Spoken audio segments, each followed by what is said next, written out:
Nintendo like to remind us that their beloved mascot will partake in practically anything except, plumbing, his actual day job. He's been a doctor, an Olympian, and now the Mushroom Kingdom crew are once again battling it out in the world's most beloved sport. Mario, Luigi and the rest are back on the pitch in their latest rendition of football, which would make FIFA referees run out of red cards and quit on the spot. Having been absent since Super Mario Strikers Charge on the Wii, which released a whole 15 years ago now, its announcement was welcomed by owners of Nintendo's hybrid console. Is this new edition more Ballon d'Or or Ballon d'Or? Well, let's find out.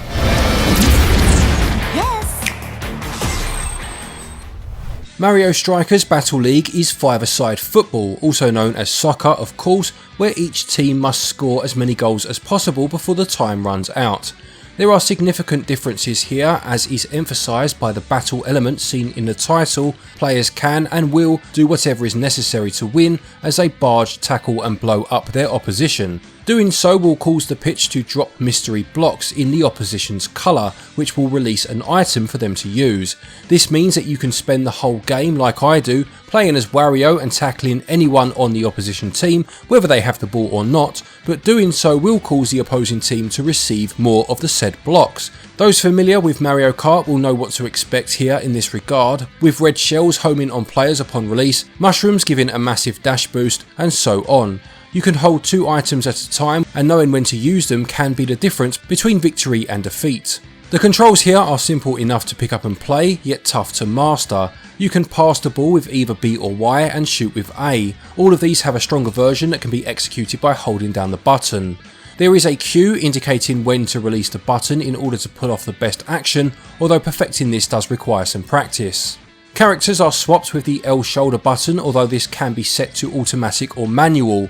This option is presented to the player before the beginning of the match and cannot be changed later. It essentially means you can take full control of your team or have it where the CPU teammates work independently. It also affects the passing mechanics, as in automatic you'll be switched to controlling the receiver of a pass, whereas in manual you instead remain using the character you had selected at that time.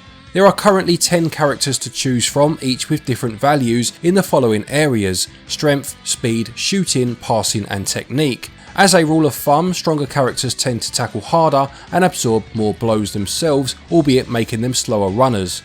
Technique affects how the character dribbles, curves the ball and how simple the hyper strike is to perform. This latter mechanic is activated whenever a team player grabs a strike orb. This power will then be spread to the effects of the rest of the team and it lasts for 20 seconds. The player must charge up the shot and land the right areas in the strike meter without being interrupted by a tackle or item, and scoring in this moment is worth 2 goals rather than 1, and each character will have an ability assigned to their hyper strike. One of the funniest to watch is Peach kicking the ball in the shape of a heart, dazing anyone caught in its trajectory, only for the goalkeeper to also be too loved up to catch it and happily dropping it into their own goal. There are a number of game modes varying from online to local co-op. Winning a match earns the player some coins that can be used to buy gear. This helps improve one of the 5 stats mentioned earlier, whilst decreasing another in return. They are also a nice addition as they do make each player look different. There is a quick battle mode which allows for 8 players locally on one console and 2 players to compete online. Cup battles offer the player a sort of tournament mode to win said cups, and up to 4 players can play against the CPU teams. Finally, there is a training mode and the Strikers Club. This mode is pretty interesting as it allows for the creation of a team of up to 20 players with its own customised name and shirt colour. You can even customise your own stadium by using specific credit earned when winning in Strikers Club matches.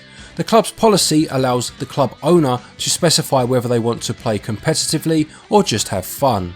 Unfortunately though, I do feel that there is a large disparity between the experience in local multiplayer and online. Online matches are limited to 1 versus 1 players rather than allowing for a number of other players to fill out the rest of the team for something more akin to Nintendo's other 8-player online experiences such as Smash Bros and Splatoon. Discovering this in my first online match was quite a deflating experience. The single player also feels slightly light on content. Other than the cup battles, there isn't a huge amount to aim for, as extra characters don't seem to have been added as a reward for attaining a cup. Mario Strikers is a lot of fun, and trying all the different game modes, especially with friends, is sure to see it become a strong contender for the best multiplayer game on the console, provided you are playing locally. However, the disregard for such an experience online does make it feel like one step forward and two back. Whether this will be added later on alongside extra characters is yet to be seen, but gameplay gets 16 out of 20. Controls are straightforward as mentioned, yet give the more dedicated players a chance to hone some crazy skills. They get 18 out of 20. In terms of the visuals, well, watching the intro of a suspended snow globe in the sky combining two different terrains prepares the player for the havoc that is about to kick off, no pun intended. The visuals are brilliantly animated and colourful, as is expected in a Mario game, and each character has their own personality that shines through, whether they are winning or losing. The effects such as the Hyper Strike and the animations building up to them are either welcomed or dreaded depending on whose goal they are targeting. Just watching each character react to the match brings the whole experience to life.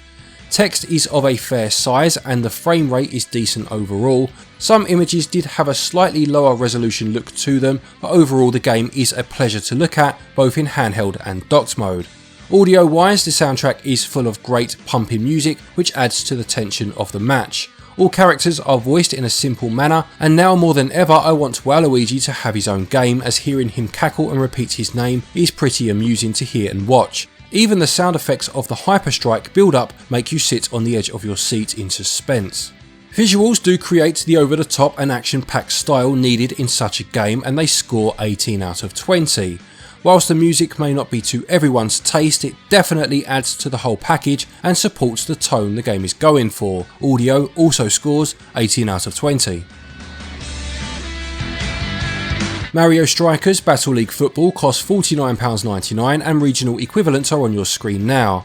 Being a Nintendo first party title, the price is on the premium side, and in some ways you can justify this price with the fast paced nature of the game, making it a lot of fun to play, and as I mentioned earlier, for some it could quite conceivably become a multiplayer favourite. However, as seems to be the case more often than not with these sports spin-offs, the amount of content, at least at launch, just isn't to a level where it will have the sort of staying power for many people. It would have benefited from more characters, extra modes, pitches, the list could go on, and some of this will come as post-launch free DLC, to be fair. With this in mind, it will come down to the individual as to whether they are happy to buy now with the knowledge that this is coming, whether they would rather wait and purchase when this is the case, or whether they will be frustrated that this isn't on the cartridge from day one. The bare bones implementation of the online features is also a major negative towards the price, and at this moment in time, value scores 12 out of 20. To conclude, Mario Strikers Battle League Football adds all of the Mario magic to a sport loved worldwide. It's accessible for anyone to pick up and play whilst catering for the hardcore players out there, and this makes it an enjoyable experience all in all. However, the lackluster online mode that restricts how many players play simultaneously, especially in a game like this in today's age, is inconceivable, to be perfectly honest, and whilst Nintendo is renowned for poor online capabilities, this is no excuse. The initial lack of content available may also leave some hungry for more. There is the certainty of extra content to come, which will further bolster the game in future in terms of gameplay and value, and to be fair, it is a very enjoyable experience in its own right now. Hopefully Nintendo will dedicate their efforts into making this the best Mario themed sports game yet.